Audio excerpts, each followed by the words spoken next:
রাব্বুল আলামিন মুমিনের নামকরণ করে সূরা আল মুমিন নামক একটা সূরা আল্লাহ রাব্বুল আলামিন নাজিল করে দিয়েছেন। আল্লাহ তাআলা এখানে ঘোষণা করে দিয়েছেন কদ আফলাহাল মুমিনুন, যে নিশ্চয় মুমিন যারা তারা হলো সফলকাম। আল্লাযীনা হুম ফি সলাতিহিম খাশিউন, আর ওই সকল মুমিন ঈমানদার মুত্তাকি মুমিন তারা সদা সর্বদা সালাত আদায়ের জন্য হবে নম্র, সালাত আদায়ের জন্য হবে ভদ্র, সালাত আদায়ের জন্য তারা সবসময় মসজিদমুখী হয়ে থাকবে, মসজিদের দিকেই তারা ধাবিত হবে। এমনইভাবেই আল্লাহ রাব্বুল আলামিন মুমিনের গুণ বর্ণনা করে, দোষ ত্রুটি বর্ণনা করে গুণগুলোকে অবশ্যই তিনি গ্রহণ করার কথা বলেছেন, আর যেগুলো দোষ রয়েছে এই দোষগুলোকে আল্লাহ রাব্বুল আলামিন সেখান থেকে বিরত থাকার কথা আহ্বান করেছেন। এখন আমরা জানি যে আসলে সকল মুমিন গুণই সফল হবে, কিন্তু আসলে মুমিন কারা, কাদেরকে আমরা মুমিন বলে হিসাবে আখ্যায়িত করব।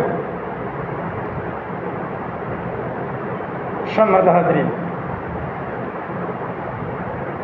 যেহেতু মুমিন শব্দটি মুমিনুনের বহু বচন, আর এর মাসদার হলো আল ঈমান, যার শাব্দিক অর্থ হলো অন্তরে বিশ্বাস করা,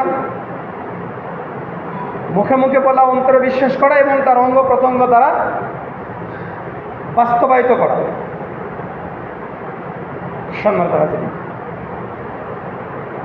হাদিসে জিবরিল আমিন রাসূল পাক সাল্লাল্লাহু আলাইহি ওয়াসাল্লাম নিজেই ঈমানকে যেভাবে সংজ্ঞায়িত করেছেন সেটা আল্লাহ রাব্বুল আলামিন উম্মত মুহাম্মাদের জন্য রাসূল পাক সাল্লাল্লাহু আলাইহি ওয়াসাল্লাম ঘোষণা করে দিয়েছেন, আনতুমিনু বিল্লাহি ওয়া মালাইকাতিহি ওয়া কুতুবিহি ওয়া রাসূলিহি ওয়াল ইয়াউমিল আখিরি ওয়া মুমিনা বিল কদরি খাইরিহি ওয়া শাররিহি। ঈমান হলো এই যে তুমি বলো আল্লাহ তাআলা এক, এবং তার ফেরেশতাগুল এবং তার কিতাব, তার প্রেরিত নবী রাসূলগণ, শেষ দিবসের উপর বিশ্বাস স্থাপন করা, এবং তুমি যা খাবে, তুমি যা পড়বে, এবং তোমার জন্য ভালো এবং মন্দ যা রয়েছে এ দুটার প্রতি বিশ্বাস স্থাপন করা এবং তাকদীরের প্রতি বিশ্বাস স্থাপন করা। সম্মানিত হাজরিন, আল্লাহ রাব্বুল আলামিন আবার এর প্রসঙ্গে ঘোষণা করে দিয়েছেন, ইন্নামাল মুমিনুনা আল্লাযীনা ইযা যুকিরাল্লাহু ওয়াজিলাত কুলুবুহুম ওয়া ইযা তুলিয়াত আলাইহিম আয়াতুহু যাদাতুহুম ঈমানাও ওয়া আলা রাব্বিহিম ইয়াতাওয়াক্কালুন। আল্লাহ রাব্বুল আলামিন ঘোষণা করতেছেন, প্রকৃত মুমিন সচ্চা ঈমানদার হলো তারা যাদের সামনে যখন আল্লাহ তাআলার কোরআন, আল্লাহ রসুলের আদর্শ আলোচনা করা হয় তখন তাদের হৃদয়টা আনন্দে উদ্বেলিত হতে থাকে, আনন্দ চিত্তে তাদের অন্তরটা উদ্বেলিত হতে তারে ভাসতে থাকে এবং তাদের ঈমানের পরিমাণটা বাড়তে থাকে, এবং তারা একমাত্র কেবলমাত্র শুধুমাত্র আল্লাহ তাআলা ছাড়া আর কারো কাছে মাথা নত করেন। আল্লাহ রাব্বুল আলামিন আবারও ঘোষণা করে দিয়েছেন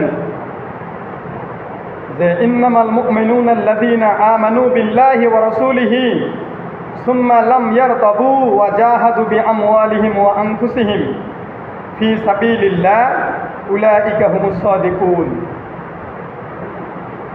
যে প্রকৃত ঈমানদার হলো তারা যারা আল্লাহ এবং তার রাসূলের উপর ঈমান আনয়ন করেছে,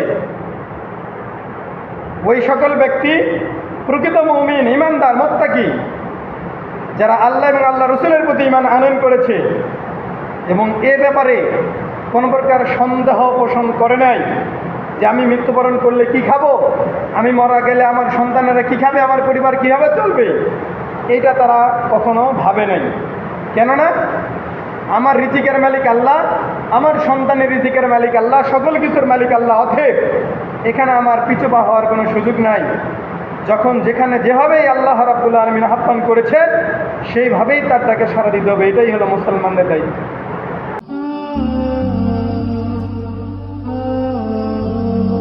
আল ইকরা টিভি